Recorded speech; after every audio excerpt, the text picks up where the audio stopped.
যেতে হবে। তাই যেখান থেকে যে রুট থেকে যেভাবে বার হওয়া যায় টাইমে যত টাইমে আমরা পৌঁছাবো।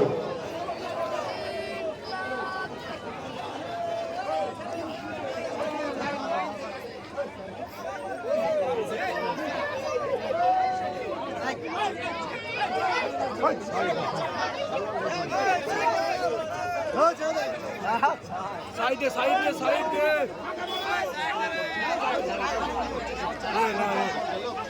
মানে ভিড়ে গেল। ঠিক আছে ঠিক আছে, হাত দিচ্ছি।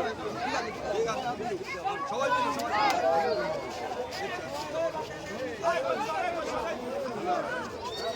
হ্যালো, আলুলুর যেখানেই থাকো দু একজন ছেলেদের ডেকে নিয়ে প্লাস্টিকগুলো গুছিয়ে নাও। প্লাস্টিক এবং চেয়ারগুলো সব দায়িত্ব নিয়ে গুছিয়ে নাও। আমাদের ছেলেদেরকে বলবো কেউ বাড়িতে যাবে না, সবাই এখানেই থাকবে। এখানে কিছু কাজ আছে।